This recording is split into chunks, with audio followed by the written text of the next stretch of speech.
is from professor at Saha Institute of Astrophysics in Calcutta, India. And he's on sabbatical in Washington University in St. Louis. And today he's going to talk about rotation curves and dark matter distribution in our galaxy. Thank you.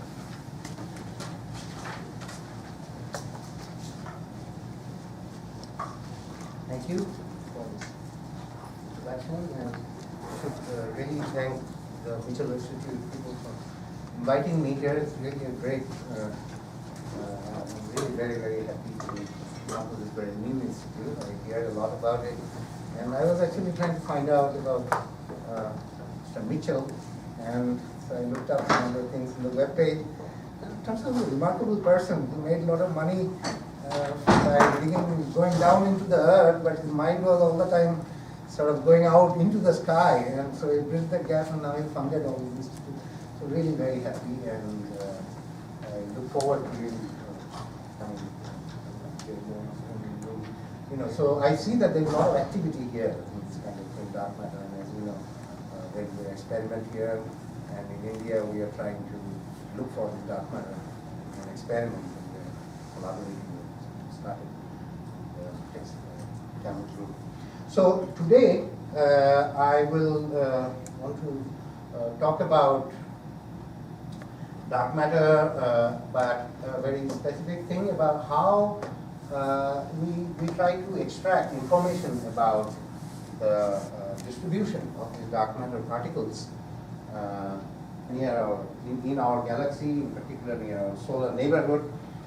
Because those things are very important, because these experiments are coming to such a stage now that you need precise and good information about the spatial as well as the velocity distribution of the dark matter particles, because these things go as input to analysis of the results, the data from any experiment. And so we have been trying to see if we can derive these quantities directly observational data about the galaxies, and that's part of this talk. It's a long-term program. We're sort of just started and some preliminary results on this. But before I go to this, again, so these are sort of mandatory slides everybody has to show about 25% dark matter, and so we hardly know anything about the universe, and we are so today, of course, don't have much to do about these, but at least this thing is, it looks like amenable to experimental searches in the water, so we will do that. Lots of groups of that. Again, some brief reminder for not everybody is really familiar. So, sort of dark matter sort of discovered in something by Zwicky, 1933.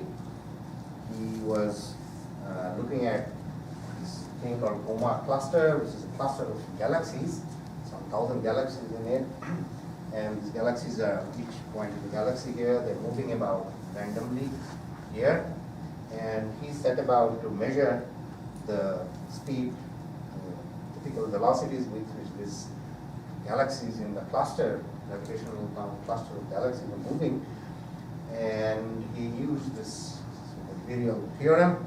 Roughly it says that 2 times the kinetic energy of the motion of the system is roughly total gravitational potential energy in the system. You apply that and you measure this quantity. This gives you straight away an idea about the total mass, okay, of this whole gravitating system. And he found that these galaxies are typically moving with some thousands of kilometers per second.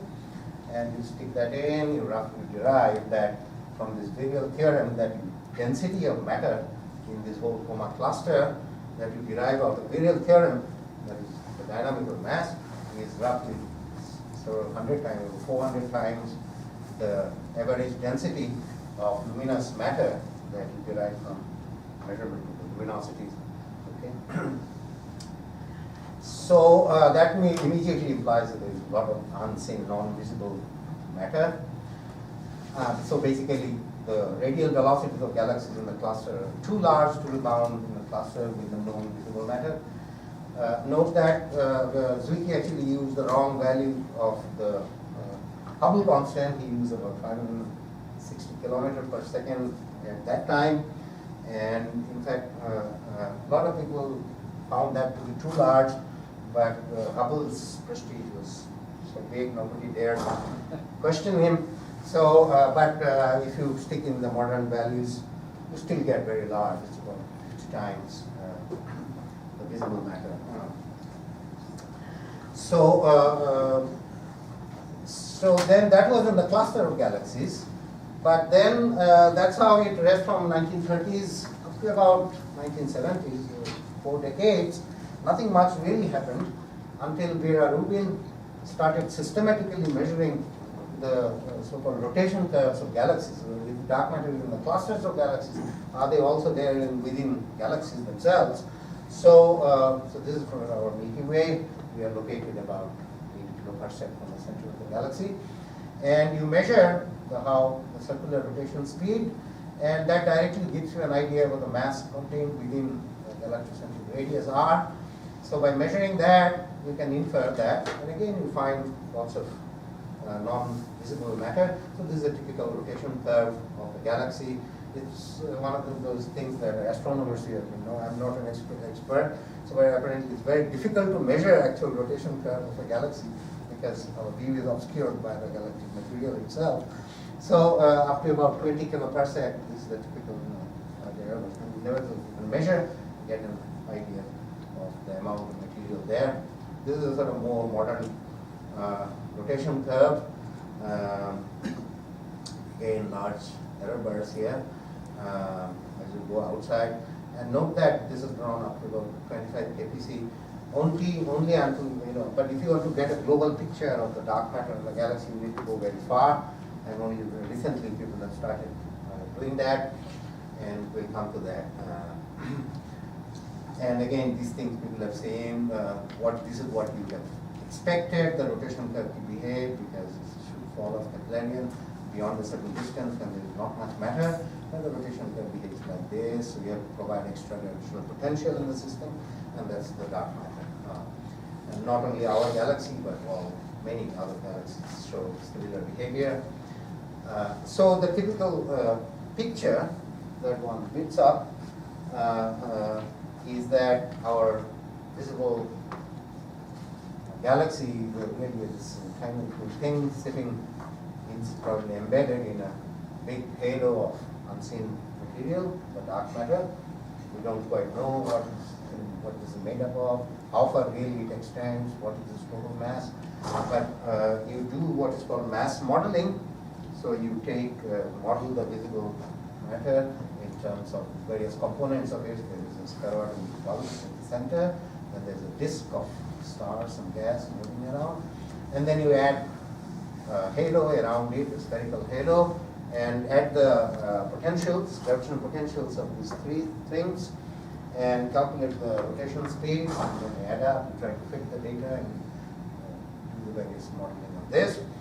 And that's the sort of game being played. That's how we determine how much the density of dark matter you need near our sun. Okay, that goes finally as an input to your dark matter experiment analysis. So this is what is showing that the dark matter is actually not just galaxies only clusters, but in fact the mass to luminosity ratio in the universe increases as you go to larger and larger scales. So the universe gets dominated by dark matter. The nature of dark matter, again, very briefly summarizing, there is now a lot of evidence that it must be mainly non-baryonic, not made up of protons, neutrons, photons, the things we are made up of. And so they must be dissipationless, they must be collisionless, otherwise it will be very difficult to sustain that sort of puffed up halo. They will all settle down in the disk of the galaxy. So, and that means that they must be very weakly interacting particles, if at all. Okay, and the fact that they are clustered at the level of galaxies and smaller scales, so they must be rather heavy particles, must be cold. Okay, so so we need sort of weakly interacting massively cold particles as the most currently most favored candidate for dark matter. And as it turns out, our universe, the early universe naturally provides for a setting where you can realize such objects, weakly interacting massive particles. In fact, weaker a particle is in its interaction with others, better is its chance for surviving from very early universe down to today. So because you don't thermalize, because the stronger the interaction, the more easily you live in equilibrium with others, you thermalize. But if you live in equilibrium, for equilibrium abundance of a massive particles, like Boltzmann suppressed, it goes exponentially. So today you will be left with not much very massive particles if they had stronger interaction. So weaker the interaction, earlier they will, so this is the equilibrium curve, earlier they will depart from this equilibrium and then they will just cool down with the rest of the universe and they will survive. So the stronger their interaction or annihilation cross-section with others, less will be their abundance today. In fact, it roughly goes at the inverse of their annihilation cross-section of the abundance today of this weakly interacting massive particle wings.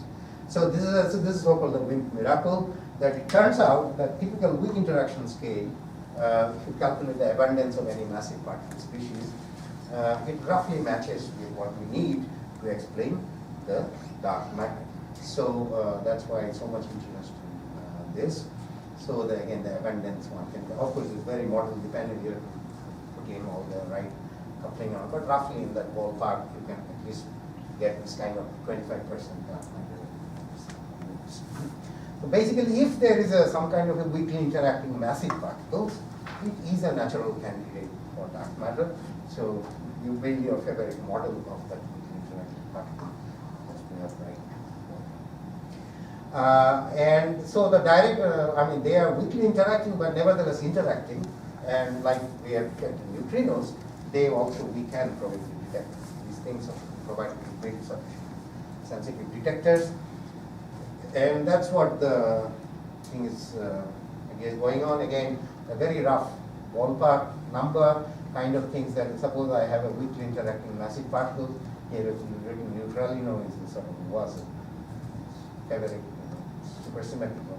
So object, so it comes and it scatters off a nucleus in your some laboratory material, and this scatters off, it gives a little kick, and the whole idea is to want to be able to detect that recoiling nucleus, because then energy goes into in various forms, like it ionizes the rest of the medium,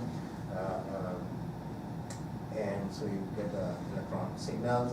Typically, you expect about few events, tens of events per kilogram of your material per year, provided the numbers are this kind of normalized. So the typical velocities of this dark matter, if you assume particles are like 300 kilometers per second, okay, and typical density is about 1/3 of a proton mass per centimeter cube, right, and typical mass of a 100 GeV mass wind, a typical weak interaction cross section, then you get about tens of events per kilogram per year, and typical recoil energy comes out to be a few tens of electron volt, so hundreds of electron volt.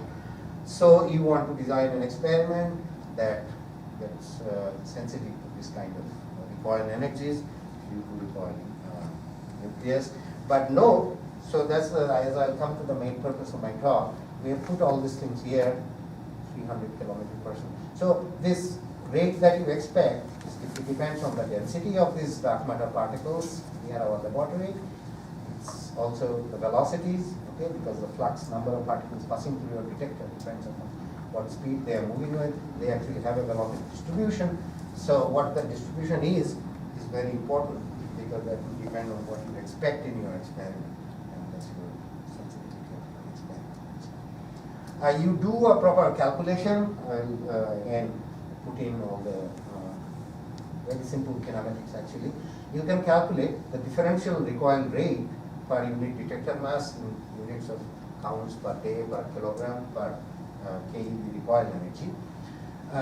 It nicely breaks up into two factors. One is a sort of a particle physics factor, that is the cross-section of interaction of these WIMPs with your detector material, the mass of the wind, and chi, mu is the reduced mass of the WIMP and the nucleus that's heating. And the other part is the density of the WIMPs, and then there is a factor, call it eta, it's basically integral over the phase space distribution function of the WIMPs, okay, velocity distribution function. So it's actually a product of these two things. Now, unfortunately, now we do not know, either of these factors. We don't know the mass of the wind. We know what's the speed of this wind. So suppose you, in an experiment, you do get some event, you get a requirement. In order to interpret that, the results of that experiment, I need to put this, either if you put this as an input, the astrophysics part, is the density and velocity distribution, then I can figure out what is the mass of the wind and what is the cross-section of the wings, and I can put limits. Or if, say, experiment like LHC tells me, detects this, then I can use that in a given experiment and extract information about how the winds are moving about. Galaxies, we can check that with respect to other astrophysical. So there's this nice interplay. Particle astrophysics can't get any better than this. Both the words right here. So dark matter epitomizes sort of the particle astrophysics in that sense. Now, note that this f of vt, as I mentioned, is the phase space, is the velocity distribution function, and it is time dependent because as our detector is on Earth is going around the sun, so there is a time dependence there. Velocities with which the winds are hitting your detector depend in time, and that gives rise to this unique signal called modulation. Okay, the velocities will add and subtract, and that will your recoil event rates will also add and subtract annually, and you look for this effect, and that will be really a telltale signature that is dark matter. So there is the time dependence because the velocity will add and subtract as Earth goes around the sun. So we need to very carefully find out what that velocity distribution is, okay, in order to extract any such signals. And so this again, the recoil spectrum, must have seen that, and it depends on what material you pick, aluminum or silicon, and on. And the way, ideally, probably people have heard a lot about this dark matter experiment group here, how to detect that energy. So there are various modes in which that recoil energy comes. It can manifest itself in scintillation, which you detect. It can be ionization. There will be lattice vibrations, the phonons, and also just volumetric, is the heating of the whole system. So, so all the various ways, various experiments employ various techniques and measure this. And you have to go underground because of other various radio background. So, for example, this going CDMS, this I think is a track goes from here to here. Now they are going to Sudbury, okay, the snow lab, okay. I should mention, since I'm from India, I wanted to put that the polar gold field actually back in the early 60s. That is still the deepest mine, and there was an experiment running there. In fact, the first atmospheric neutrino signals were seen there in an experiment in the polar gold mines way back in the 60s. And unfortunately, that was not giving too much gold, so the government of India said, we have to close this down. So, because you have to pump out all the time water. So finally, they actually closed it at that time, and part of this, actually, my senior generations were at fault. I would say they didn't press hard enough the government that to keep it alive. But anyway, so now again they're woken up. They're trying to build another deep mines in India for a neutrino experiment. It's called India-based Neutrino Observatory. Okay, but it's not probably as deep as this. It's somewhere here, about Grand Sasso. So we are planning to set up a dark matter experiment there also when eventually that comes. So this is a typical gamma claim, the modulation signal of its count rates.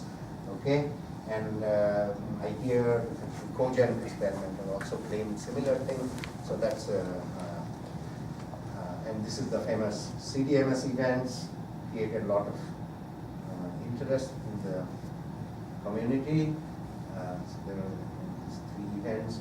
So the reason I'm showing this all this is so that there is a strong case now for doing the calculations properly about interpretation of the results. So this is the CDMS latest results. It's for somewhat lower mass WIMPs are indicated, but not necessarily the claim of a detection. And similarly, indirect detection also you can look for, because the same process, WIMP comes by near the sun, it will interact with the proton inside the sun, it might scatter and lose sufficient energy for it to be gravitationally captured by the sun. If its velocity falls below the escape velocity of the sun, and they will accumulate here, eventually they will annihilate, and neutrinos will come out and take that. So again, for these also you need this capture probability will depend on the velocity with which the beams are moving. So again, let me skip that again. This is a typical order of magnitude estimate. I will not go into the details of how many particles the exciting anti-proton results.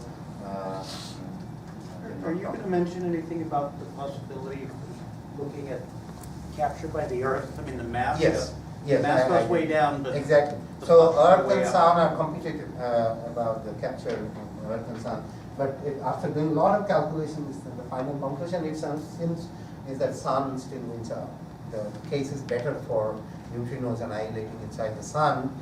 Yeah, several reasons for it. The Sun there is actually almost behaves as a long one source, as a point source kind of thing. Everything is coming from the Earth. It's sort of from the center. It comes out, and it's very difficult to. But that's a detection issue, not a rate Detect. issue. Detection. Also the equilibration time. And You know, that's not, so is the mass just so small Mass- that it never is going to yeah, equilibrate? if it is small mass, but large mass. It depends also on the scattering cross section and the Right. annihilation cross section. Most of the models what people use, the direct detection cross section would be much larger, but the annihilation cross section like which is thermal annihilation cross section like 10 to minus 26 cm³/second. And for that equilibration time is much larger on the Earth. So it's a model to model, and but most of the models. Right, so most of the models say that the Earth is just so, it has such a smaller mass that you're Escape never, velocity that it's not going to be able to capture as much. escape velocity. Right. That's Okay, so therefore it won't thermalize, and therefore you won't get the Exactly. annihilation rate. Right.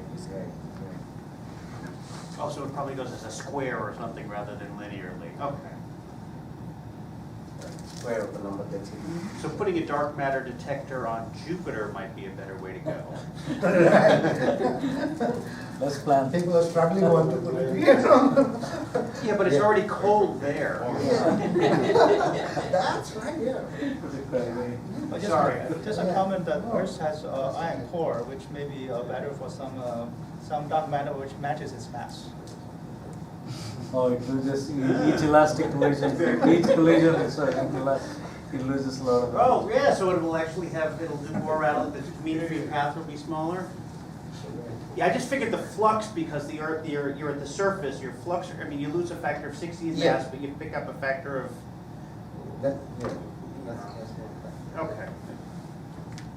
But if it doesn't, right, that depends on the crossing. So, again, I'm repeating here, again, this, but I would like to, the rest of the talk will be, now I'll be concentrating on this part, okay? Basically, till now, what people use is what is called the model of the halo space, standard halo model. This is really a very, we think, it's sort of naive and simplistic. Now, time has come to actually consider more realistic models of the halo of the galaxy. And the other important thing in doing all this thing is that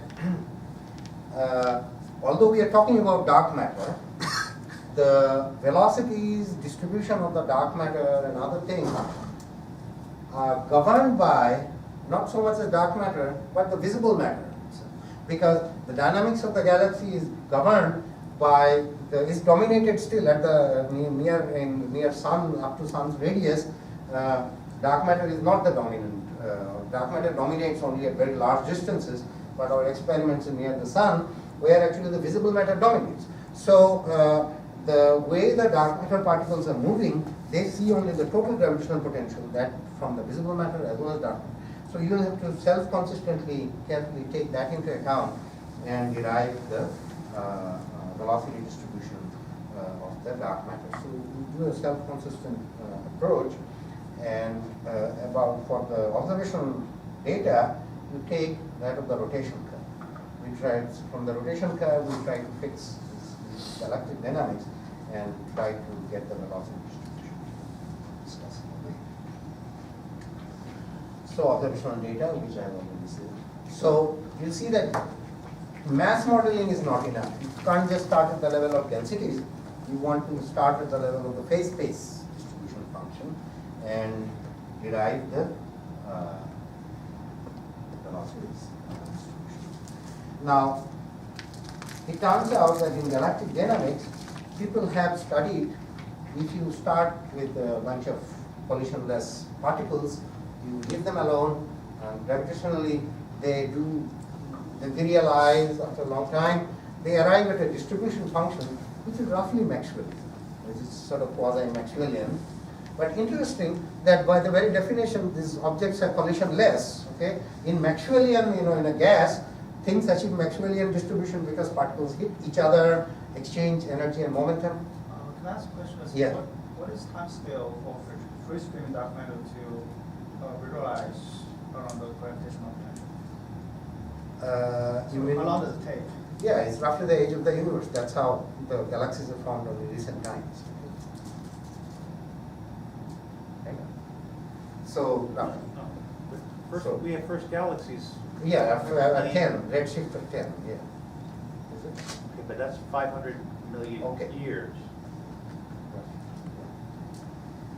So, yeah, crossing time is some 10 to the 8 years for galaxy, right? So, Just a factor of 15 relative to the age of the universe. Okay. okay. So, so now, how do we go about finding out the phase-space distribution of collisionless systems? Now, that is governed by what is called the collisionless Boltzmann equation. Any collisionless particles, weakly interacting particles, their phase-space distribution function satisfies this Lossov equation. And there's this theorem called Jin's theorem. It says that in any steady state solution of this collisionless Boltzmann equation, it depends on the phase space coordinates only through some constants of motion of these objects in the gravitational potential of this whole system. And any function of those constants of motion is a possible phase space distribution function of this system. So the simplest constant of motion is, of course, the total energy of the system. Okay, so you can take as the first level the choice of your distribution function to be dependent on the total energy of the system. That is potential energy plus the kinetic energy. Okay, and so this standard halo model, there you assume that it's exactly Maxwellian distribution. It's called an isothermal distribution function. That is, it depends only on the total energy of the system, and there are only two parameters. One is a density parameter, and one is a velocity parameter. So this is a sort of Maxwellian distribution function. And integral of this over the velocities will give you the densities, and this density and the potentials related to this Poisson distribution, Poisson equation. Now, this is one way of going about. You assume your distribution function to be this. Now, so this of course gives rise to a Maxwellian velocity distribution. This is a distribution. Only recently people have started looking at this, trying to extract the velocity distribution of the dark matter particles from numerical simulation, large numerical simulations. And only recently people have started putting in the variance there. Earlier it was only dark matter simulation. And so these are not Maxwellian. I mean, they are quasi-Maxwellian, close to Maxwellian, but not quite. This is one example. There are now many simulation results now.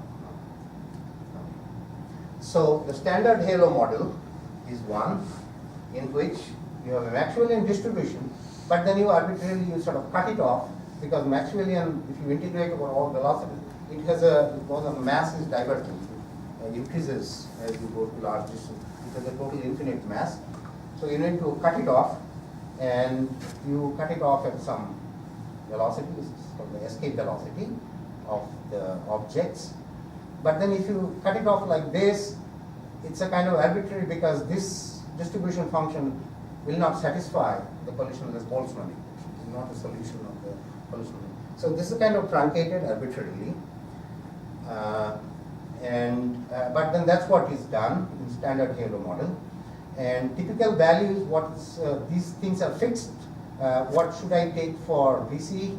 VC is the so now let me before this. So this is the kind of distribution function for an isothermal sphere, and it has a nice property that the velocity dispersion that enters in the parameter as a parameter in the velocity distribution is related to the asymptotic circular rotation speed of a test particle by this kind of a relation.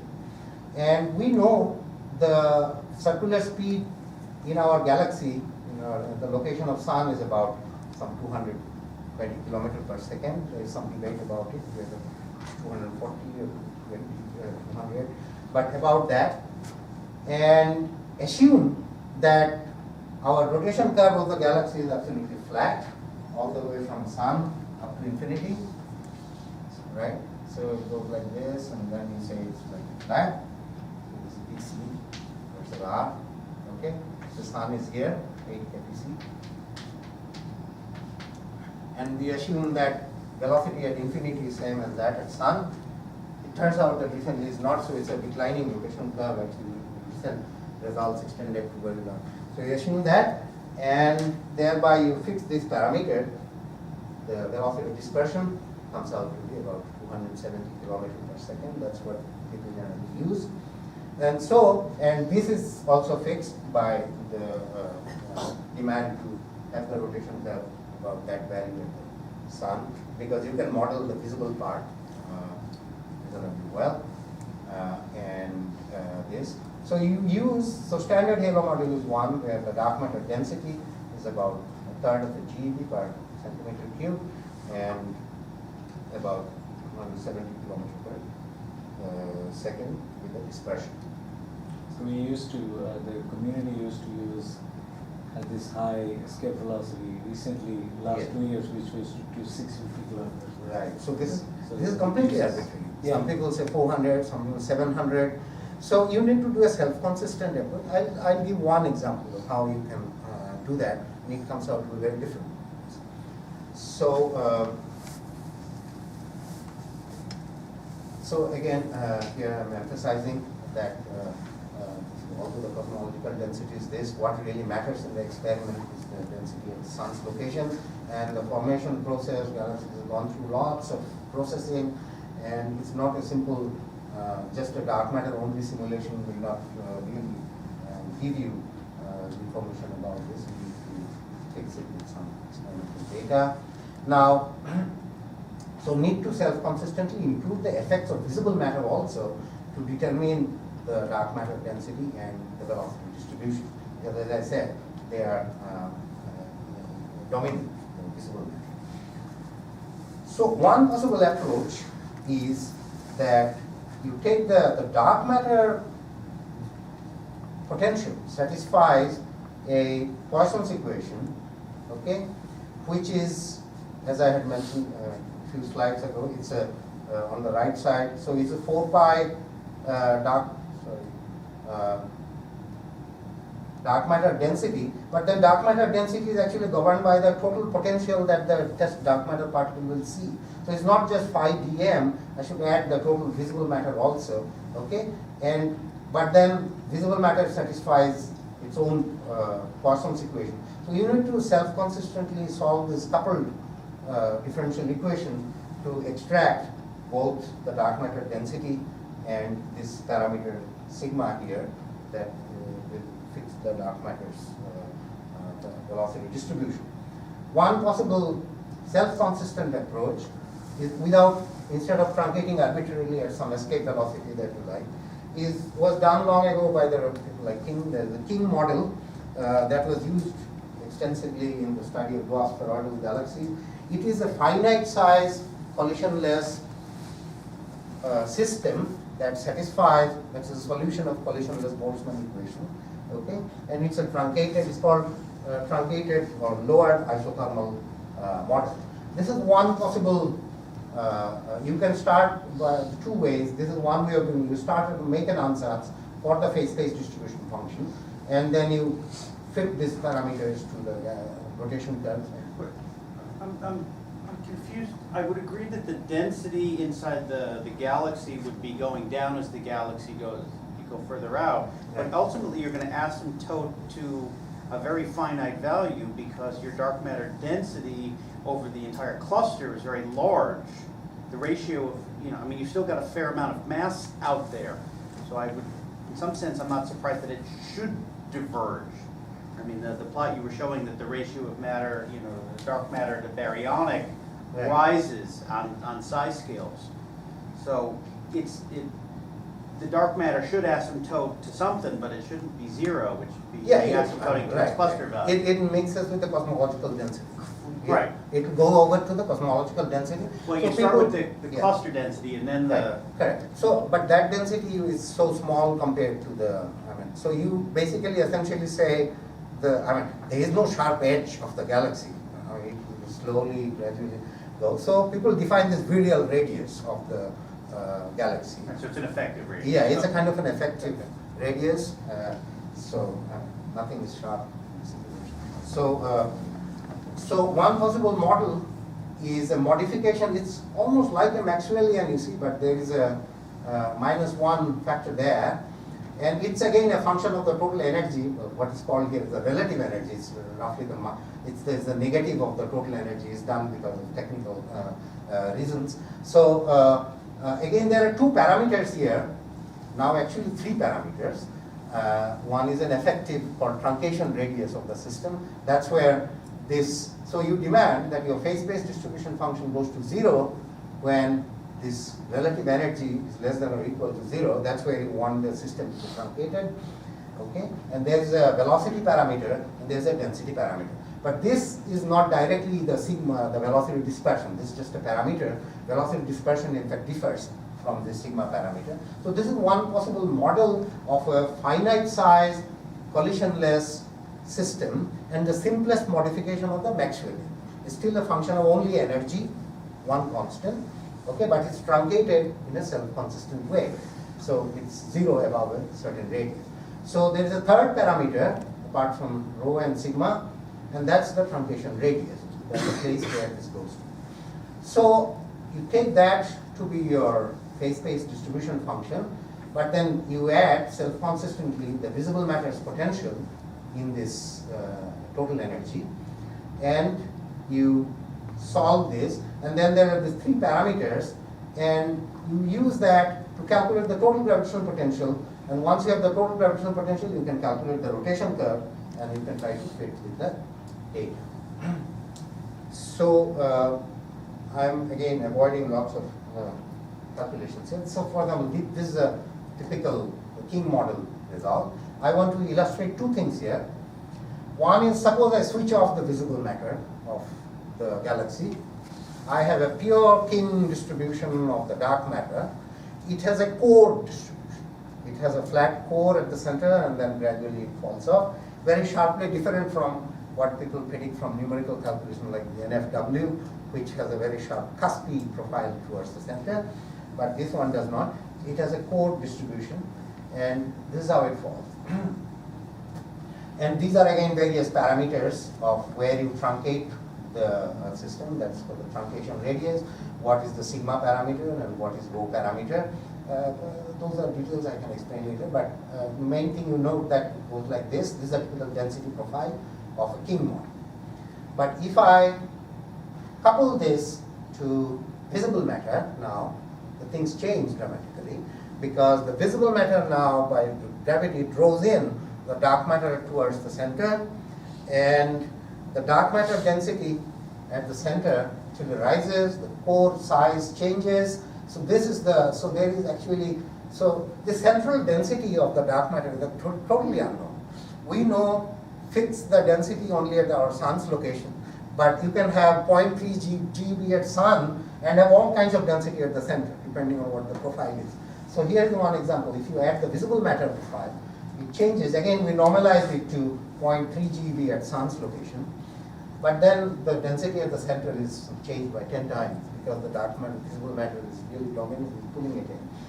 But this is a self-consistent, in presence of visible matter, a king profile, which has this kind of thing. So if you stick that in your, and the velocity distribution is also very different, because you just divide the total phase space density by the rho profile, you get the velocity profile also. I'll show you the velocity profile in a minute. But and you use some later rotation curve data for them recently, well, it's not yet, some 4-year-old. It's been extended out to 60 kiloparsec. And this is for a king model fit to the total rotation curve data. So this would be the contribution of your visible matter. This is the dark matter, and this is the total rotation curve data. And you calculate that. So you can fix your parameters, those density and velocity dispersion and others. But this is how the mass profile of visible and dark matter in our galaxy. So I mean, for direct detection, all we care about is the velocity. velocity And going in to direct that. detection, they only care about density. Right, right.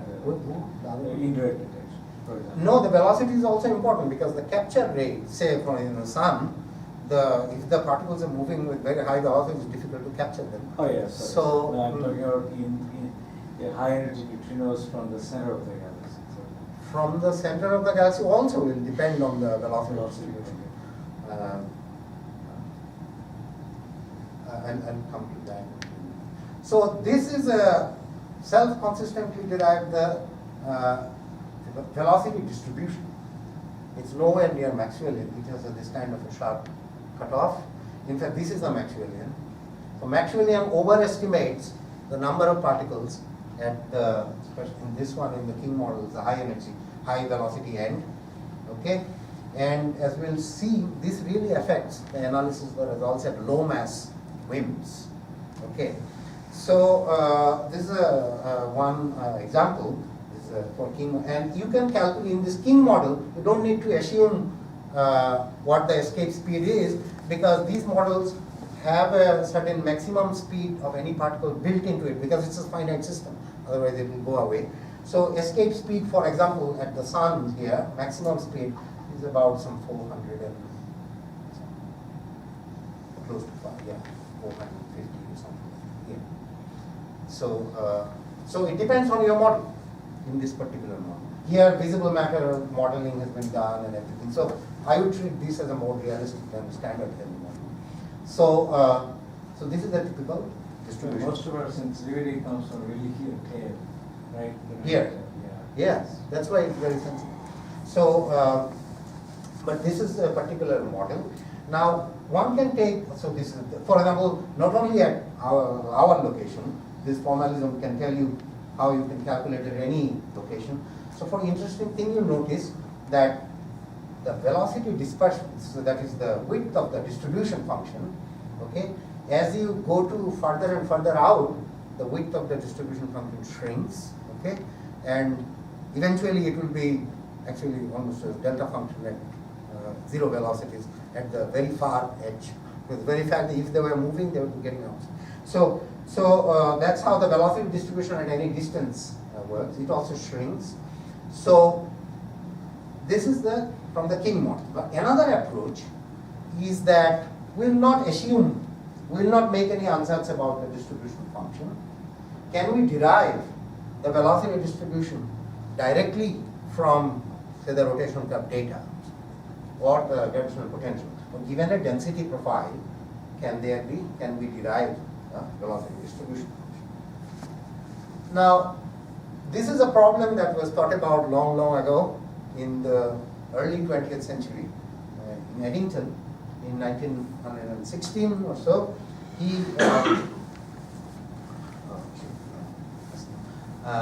He asked that question. We know that integral of the, I made a mistake, this should be the velocity. So integral of the phase space distribution function over velocity gives you the density.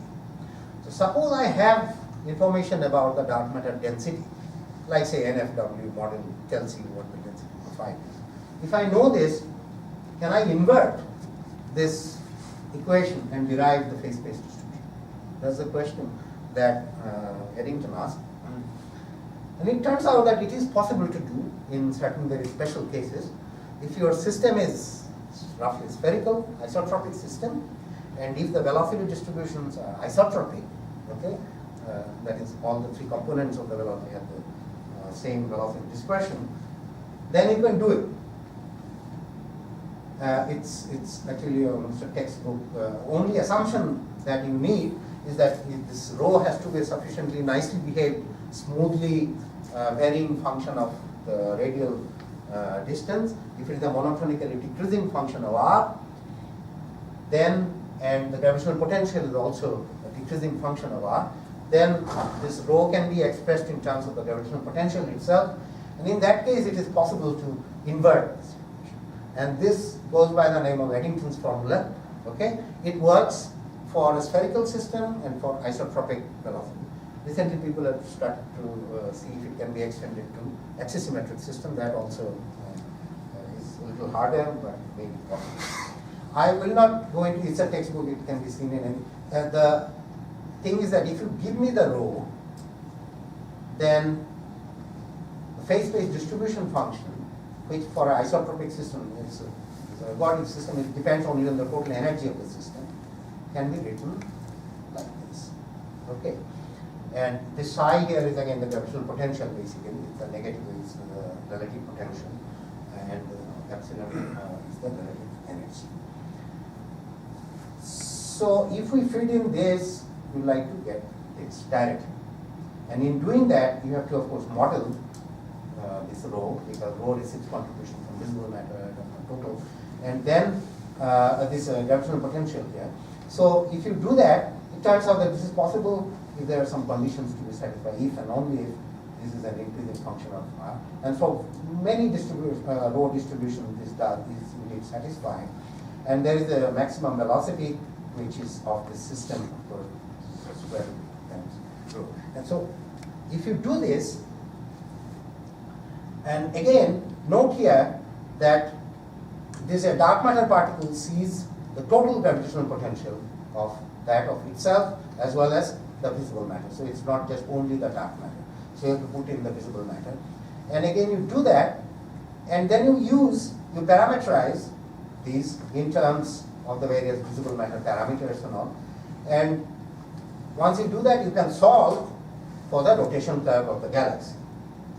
So theoretically, you can calculate the rotation curve of the galaxy in terms of parameters of the visible matter and the dark matters, which you try to fix by doing your favorite fitting. In this case, we did a Markov chain Monte Carlo to the rotation curve data and extract all these parameters. Okay, and of course, this, as I said, this works for a spherical system, but our disk of the galaxy is not spherical. It breaks this. But then to make progress, you make an assumption.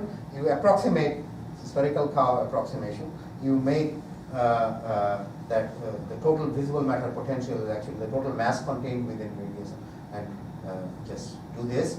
It turns out the error is not large, it's about less than 10%, because you can numerically exactly calculate the axisymmetric potential also, and it's well within the rotation curve errors.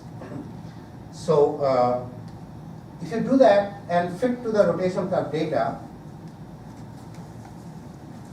this is how it looks. And so you extract your parameters of your model, and now you have got a velocity distribution function within these uncertainties of the rotation curve data. And so this, for example, is the dark matter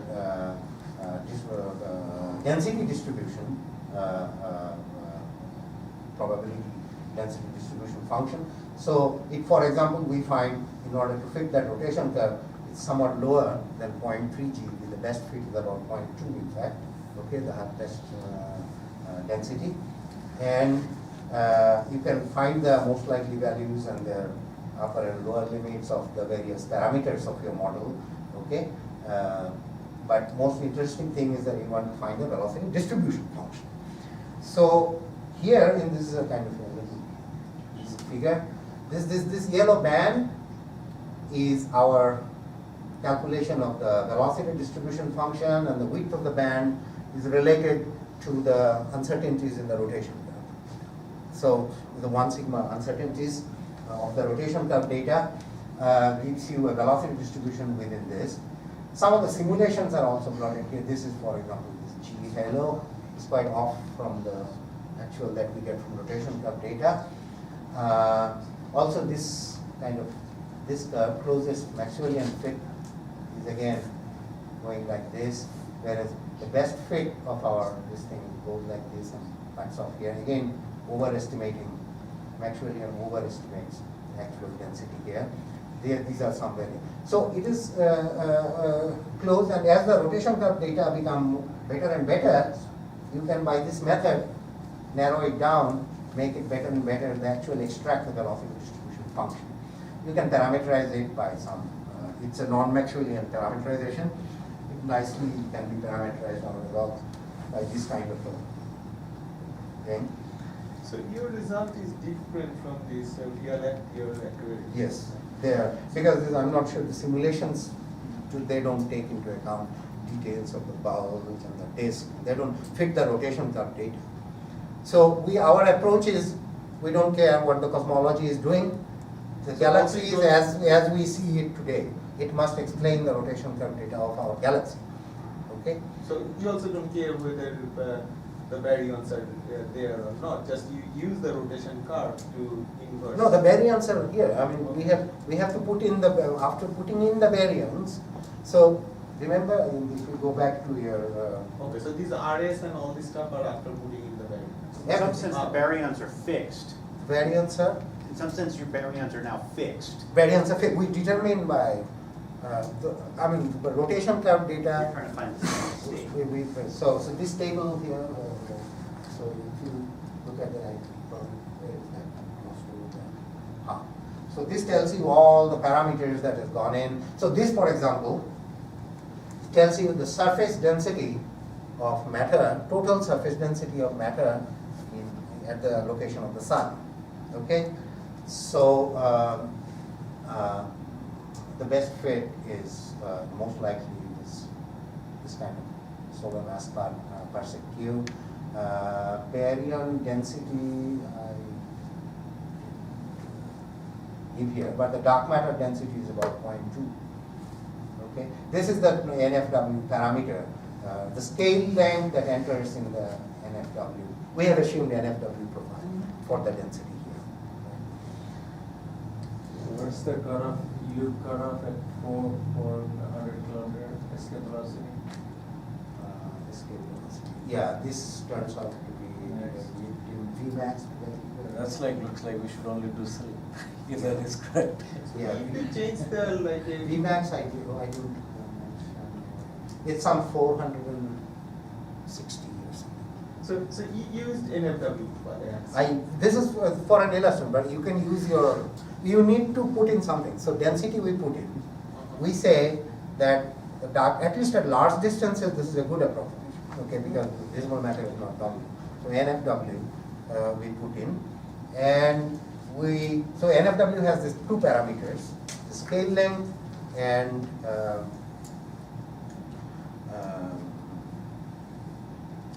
the scale density there. Those are the two parameters.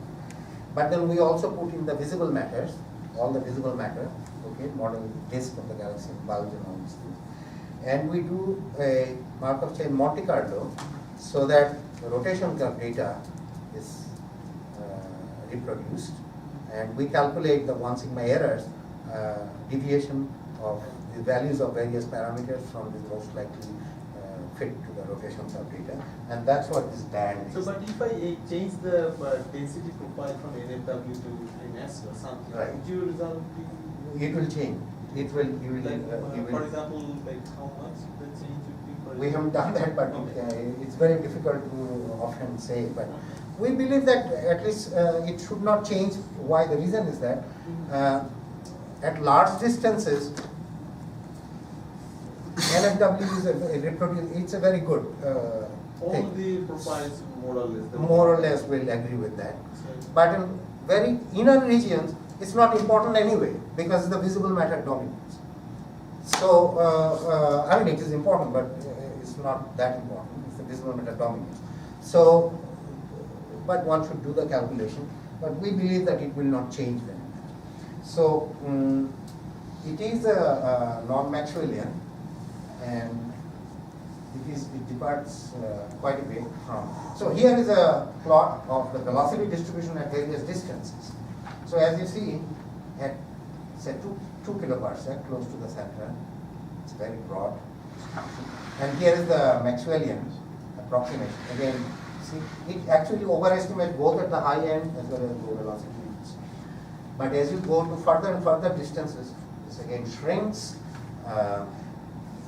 and the peak of the distribution rises. This is important in calculation of, say, the dark matter density from the gamma ray signal from galactic center and other, because you have to integrate over the entire distance from right from the center. I have to stop in this minutes. So, so this is various distribution. And recently there are all these calculations about the Sommerfeld enhancement and other things. Now in all these calculations, people actually neglect the visible matter, because Sommerfeld enhancement effect, it says that your annihilation cross sections is velocity dependent. So if the particles are moving with lower velocities, there are higher annihilation cross sections. Okay, but so you were asking what is the velocity dispersion as a function of the radial distance from the center. If you take only dark matter, NFW, roughly this is what you will get. But if you go towards the inner region, if you put in the visible matter, this part disappears because the visible matter dominates. It actually monotonic goes on increasing.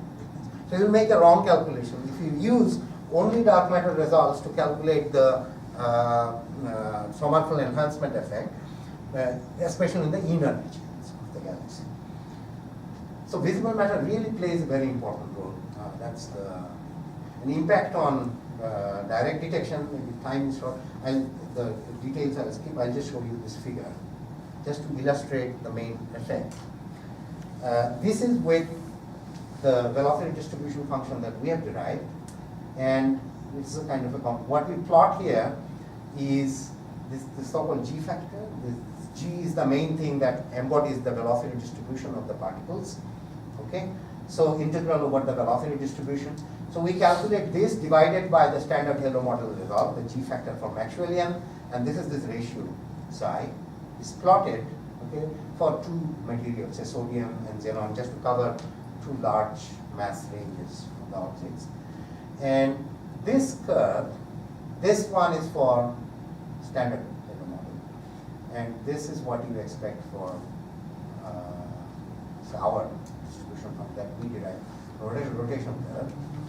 So this is very sensitive at the very low mass end. So near the threshold or mass threshold of your detector, this can be almost 2 orders of magnitude, 1 order of magnitude. So you have to be very careful what velocity distribution function you use. Actually 1 order of magnitude can differ, especially near the for low mass particles. This is because the particles velocity distribution is overestimated by Maxwellian at the high So velocity. your sodium and xenon, they are. Yeah, so depending on your target mass, you will probe different. This is the so I have written here for a given this formula. This again I don't want to learn. For a given threshold of your experiment, okay, and given your model of your galaxy's velocity distribution function, which fixes your maximum velocity, that's the escape velocity, you can probe a minimum mass of the wings.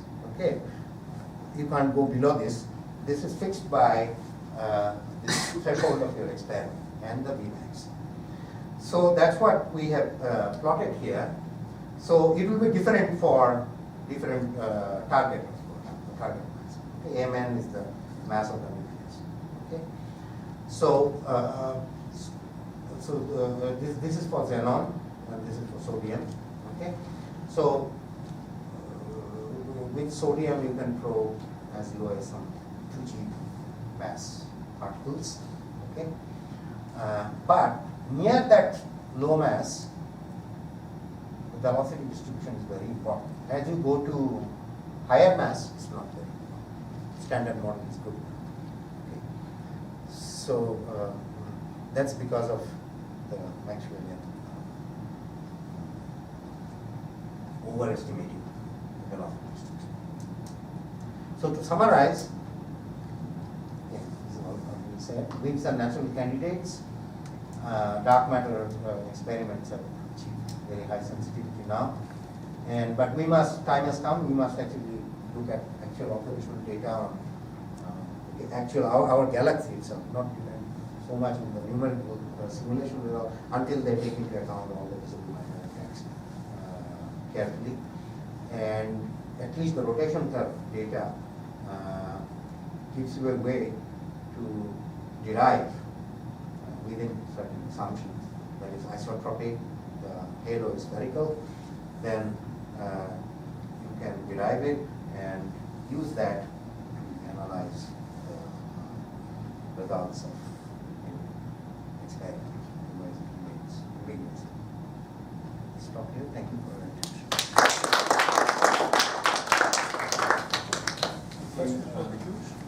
Show the previous slide. Yeah, like the 8 GeV wind candidate we were saying, that's essentially would be invisible in xenon, if your velocity profile is correct. But gamma may have seen it. But gamma might have seen, right? No, but yeah, no. All it says is that It's a it doesn't matter. Standard halo model is good enough to analyze. This is a Maxwellian. So this is what I'm plotting here is the ratio of the prediction of Maxwellian over non-Maxwellian. So it goes to unity. And Right, no, but if you go to low mass wind, Like 5 GeV. Like for correct. HEPEC. That's why I'm yeah. and then you also have threshold dependence, which. Yeah. again Oh, is I didn't mention. I have right. assumed some 2 keV here. Right, It's so calculated. if that were 4 keV, let's say threshold. Yeah. We basically not see anything. Yeah. Yeah. 4 keV. Let's see. Because you have square root of E, 1 over E. Yeah, so if your threshold is larger, so you make this factor smaller, or it's inverse, so maximum mass that you can probe becomes higher. So you want to. So you won't be able to see. Yeah, the escape velocity is extremely important for us. Does this Escape velocity is very So important. this also depends on what type of material used, right? Exactly, because it's a heavy material like xenon, you can't knock it unless your escape velocity is very high. Most of the sensitivity is really not the bulk, but the tail of the. But in that case, if it was a light material in the detector, maybe. That's what I was saying, maybe we should do only silicon. Yeah, if the wind circle is low mass, silicon is ideal. So, yeah.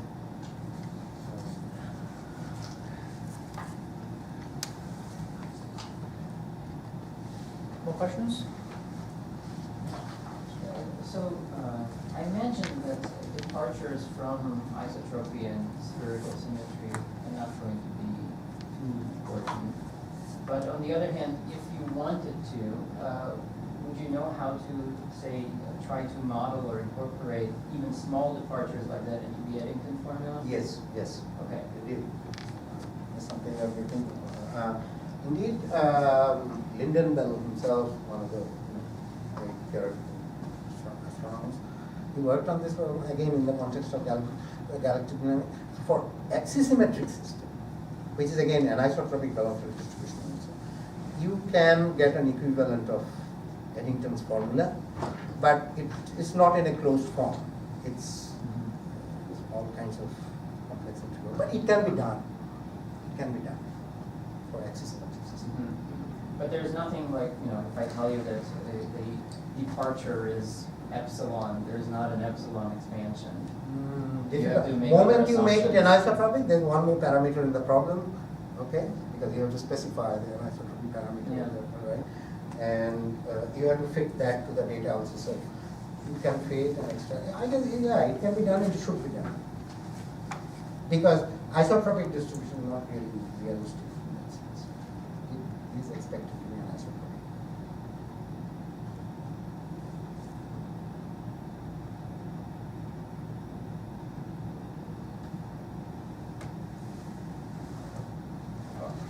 Pijush again.